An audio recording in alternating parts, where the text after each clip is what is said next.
¿Qué tal? ¿Cómo están? ¿Sabemos realmente si lo que comemos nos puede causar alguna reacción alérgica? De las alergias alimentarias vamos a hablar en este videochat.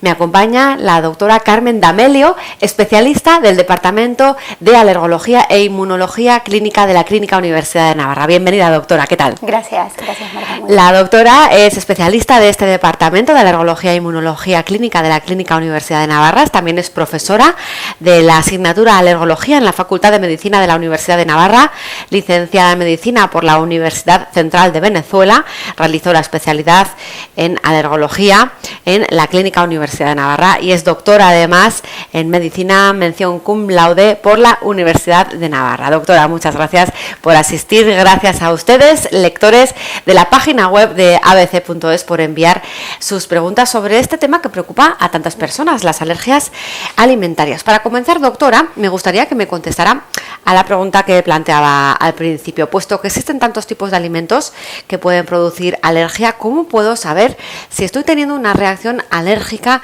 a alimentos? ¿Cuáles serían los síntomas? Vale. Los síntomas de una alergia alimentaria, porque hay que destacar antes que puede haber distintas reacciones frente a alimentos y solo una parte de ellas son verdaderamente reacciones alérgicas. Los síntomas de una alergia alimentaria normalmente se instauran de forma muy rápida después de la ingestión de un alimento, pueden producirse de forma inmediata o en las primeras 2 horas después de la ingestión y consisten pues en una serie de síntomas muy variados que pueden ser tanto el angioedema, que es el edema o la hinchazón de los labios o de la mucosa labial o de párpados, síntomas abdominales o síntomas cutáneos como puede ser una erupción cutánea o la aparición de ronchas. Esos serían los principales síntomas. Puede haber también afectación desde el punto de vista respiratorio como tos, dificultad para respirar y esto más o menos son, Bien, son una buena aclaración, doctora, muchísimas gracias para comenzar este videochat. Esos síntomas que causa la alergia. Cristina, quería saber si hay alguna predisposición genética a las alergias alimentarias. Gracias, Cristina, por tu pregunta.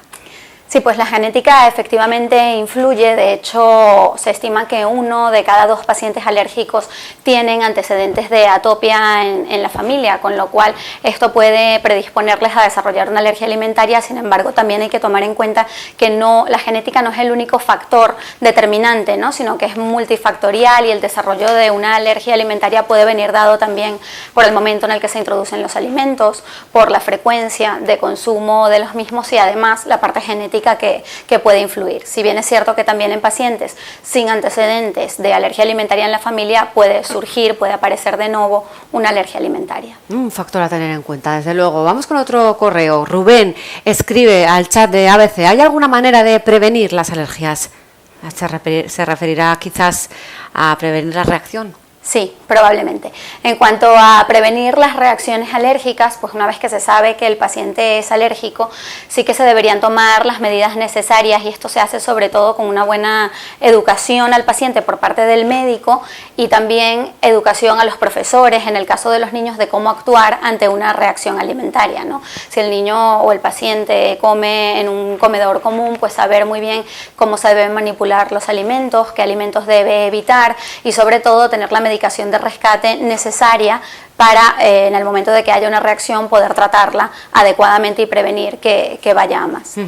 Hablaba de niños, doctora D'Amelio, pero también las personas mayores lo sufren, ¿no? Nos escribe Lourdes: desde el mes de junio he estado realizando la dieta paleolítica libre de gluten. Dice, ahora debido a la pérdida de peso he vuelto a mi dieta normal y hace unos días que he comenzado a introducir gluten y justo estoy experimentando, dice, un dolor abdominal, colitis y edema facial, síntomas de los que hablaba la doctora. Mi pregunta es, ¿puede ser una reacción alérgica después de haber estado tantos meses sin consumir gluten?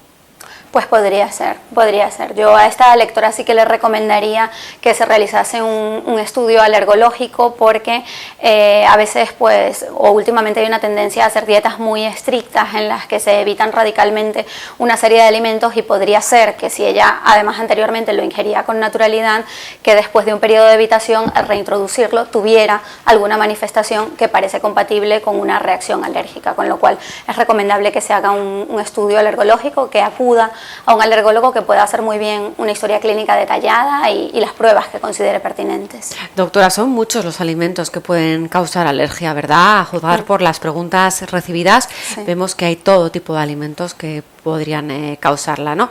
Esta persona que nos escribe se refiere a la alergia a la leche de vaca. Dice, además es un tema que yo creo que preocupa y mucho a los padres, ¿no? Por sus hijos.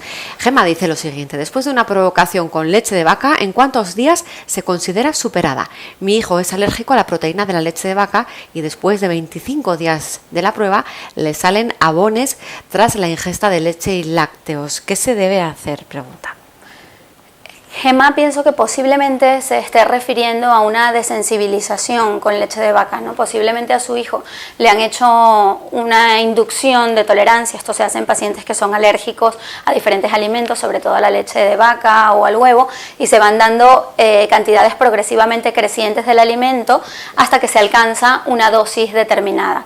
Me imagino que le habrán indicado mantener el alimento de forma continuada para garantizar esa tolerancia que se ha adquirido, pero desde luego que si está experimentando reacciones que había dejado de presentar, pues tendría que en primer lugar tratarlas como le han indicado, o bien con un antihistamínico, con corticoides, o si es una reacción grave, pues con la adrenalina autoinyectable que seguramente tendrá en casa, y acudir a su alergólogo para que haga una revaloración de la situación.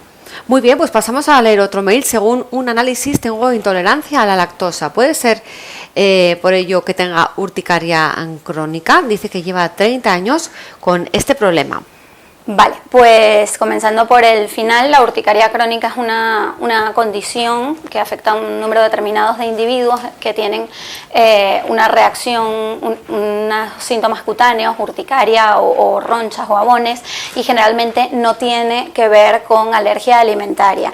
En el caso de la intolerancia a la lactosa, esta se produce básicamente, se manifiesta con síntomas digestivos que pueden ser dolor abdominal, diarreas o flatulencia, y no son debidos a un mecanismo alérgico, inmunológico de alergia alimentaria, sino al déficit o a la poca producción o ausencia de una enzima que es la lactasa, y que por lo tanto hace que no se metabolice adecuadamente la lactosa, que es el azúcar de la fruta, con lo cual no tiene ninguna relación. Ajá. Realmente las alergias, doctora, preocupan porque irrumpen en la calidad de vida de las personas que las padecen, de los padres, de las familias enteras. Nos escribe Juan, dice, tengo una hija de 3 años con alergia al huevo y me preocupa mucho porque cualquier galleta o etcétera puede contener trazas de huevo. Por eso leo constantemente los ingredientes de todos los productos y siempre tengo gran preocupación. He oído que en su clínica llevan a cabo un tratamiento muy rápido. ¿En qué consiste? ¿Qué resultados está obteniendo? Gracias, Juan. Vale, pues para el caso de esta paciente sí que hacemos un procedimiento que llamamos desensibilización, que es lo mismo que la inducción de tolerancia oral en alérgicos principalmente al huevo o a la leche, y consiste en dar en el ámbito hospitalario siempre y con un especialista unas cantidades muy pequeñas del alérgeno, bien sea del huevo o de la leche, y aumentarlas progresivamente hasta inducir tolerancia en ese individuo o en ese paciente y hacer que consuma, en el caso de la leche, un vaso de leche, que es el equivalente a 200 mililitros, o en el caso del huevo, pues un huevo, ¿no?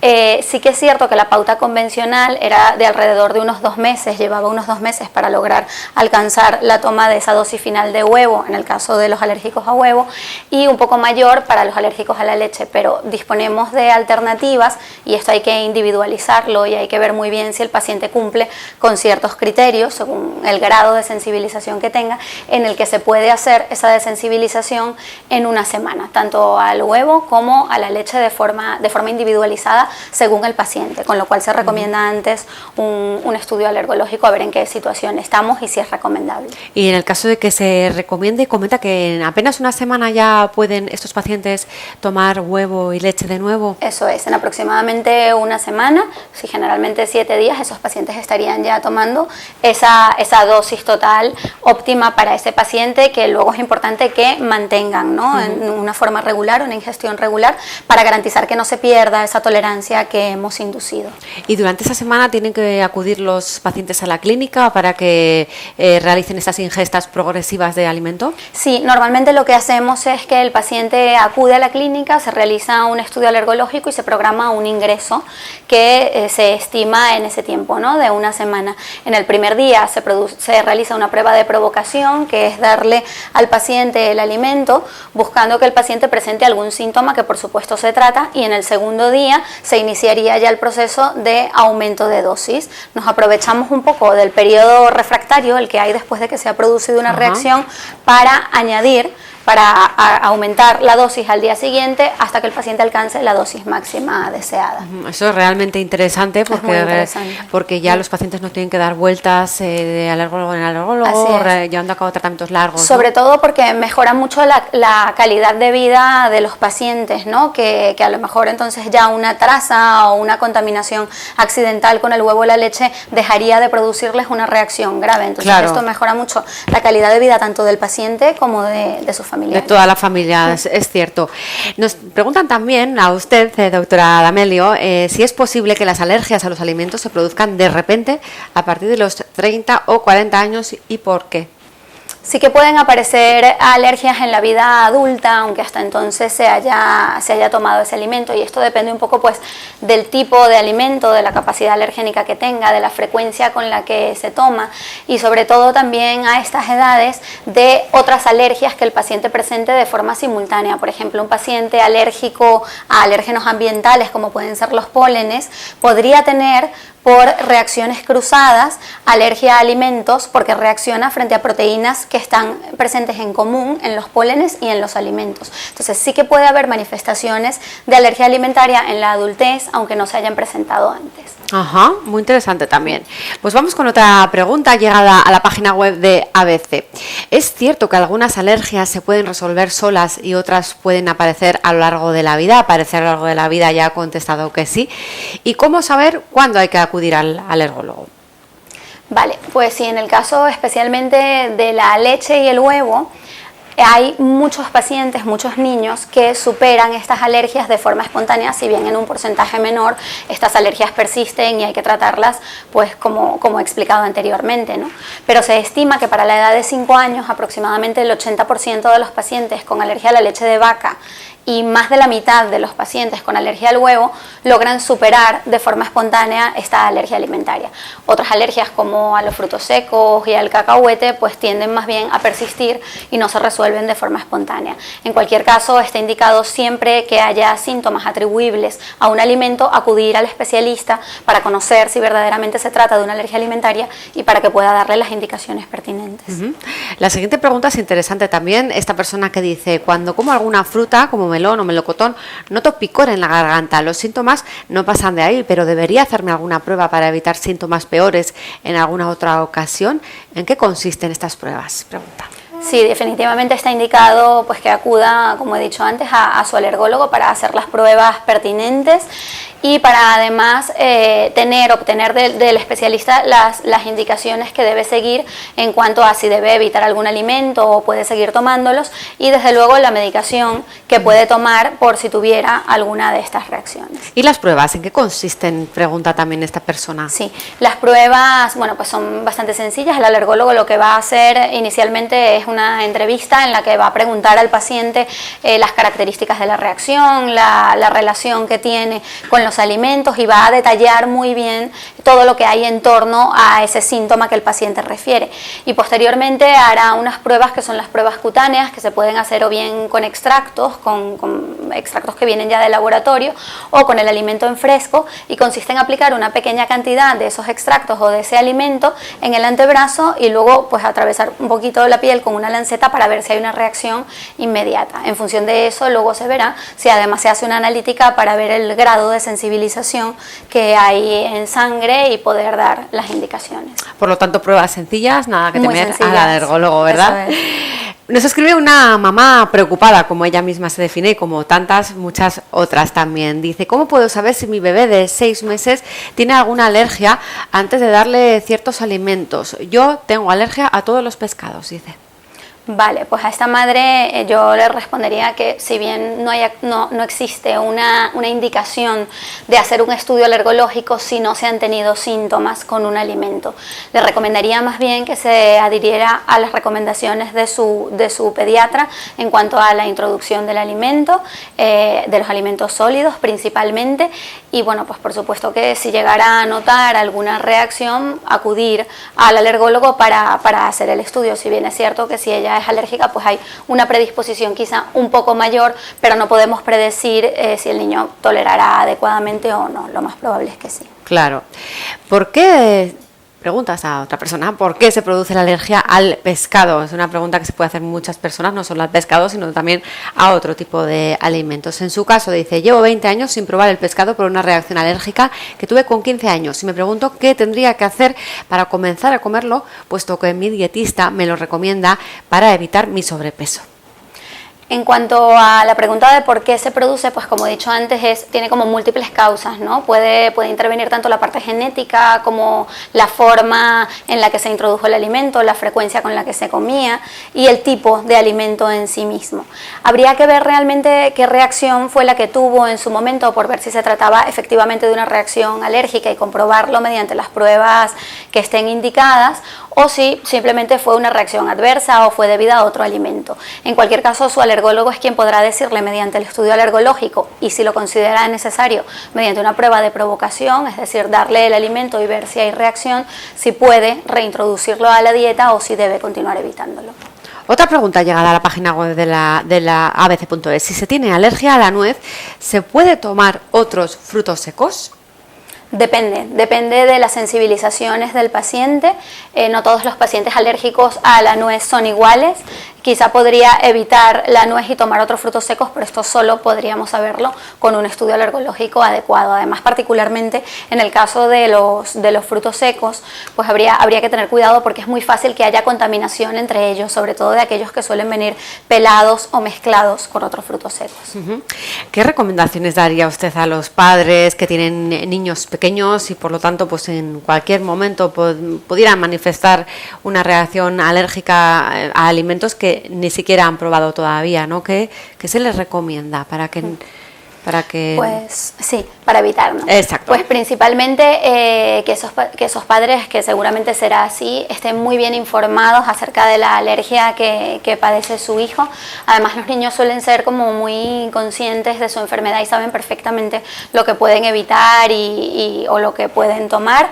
Pero sobre todo yo haría un enfoque principal en la educación, tanto de la familia como del paciente y como de los profesores en el ámbito escolar, para saber sobre todo qué alimentos se deben evitar, cómo se deben manipular los alimentos para evitar una reacción por contaminación o por ingestión accidental y siempre llevar consigo la medicación de rescate o bien la adrenalina autoinyectable o la medicación que le haya recomendado su alergólogo, no tener miedo a administrarla si se produce una reacción y luego pues acudir al centro de salud más cercano. Muy interesante, doctora. Javi le escribe lo siguiente: es mi sensación o ahora los niños tienen más alergias alimentarias que nunca. Yo no recuerdo, dice, este problema tan acuciante cuando yo era pequeño, hace 40 años más o menos, dice. Sí, pues Javi está en lo cierto, se ha registrado un aumento en la incidencia de la alergia alimentaria que ha aumentado sobre todo en los últimos 20 años y esto pues probablemente es por la forma de introducción de los alimentos o por su frecuencia de consumo, pero sí que es verdad. Luego también es cierto que la frecuencia de los alimentos que producen alergia varían de un lugar a otro, ¿no? Por ejemplo, en Estados Unidos es más frecuente la alergia a cacahuete y aquí predominan otras alergias, ¿no? En los niños sobre todo son la alergia a la leche y al huevo y en los adultos más a los frutos secos y a las frutas. ¿Y a qué se puede ver esa prevalencia de la alergia al huevo y la leche en este país? Donde comemos en teoría muy bien, dieta mediterránea, ¿no? Sí, eso es así, pero probablemente tiene que ver, pues, por una parte con la predisposición del individuo y por otra parte con la edad a la que se introduce el alimento, si bien últimamente han surgido algunos estudios que parece que van más a favor de, en lugar de retrasar la introducción del alimento, quizá hacerlo antes. Pero esto, bueno, todavía está en estudio, de momento es conveniente seguir las recomendaciones que hay para la introducción de los alimentos y si surgiera algún síntoma que pareciera de alergia alimentaria, pues acudir cuanto antes al especialista para que se haga el estudio adecuado.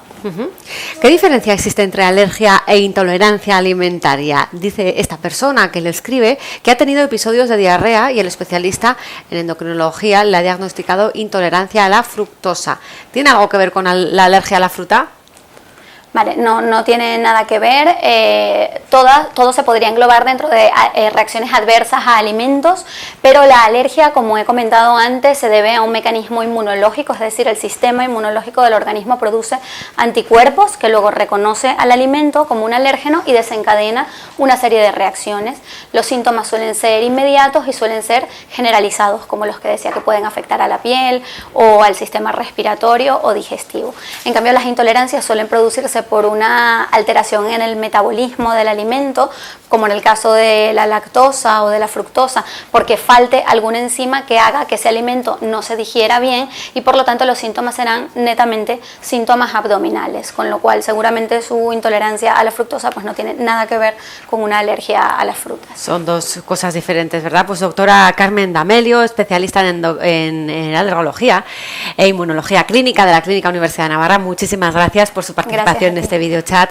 Para ABC yo creo que han quedado muy claras esas recomendaciones, tanto para padres preocupados, como ellos mismos dicen, por si sus niños pudieran desencadenar reacciones alérgicas, como para personas que padecen alergias a algún tipo de alimento. Muchísimas gracias. Gracias a ti, Marta. Y a ustedes también, muchas gracias por haber realizado sus preguntas en este videochat emitido en directo desde la Clínica Universidad de Navarra. Adiós.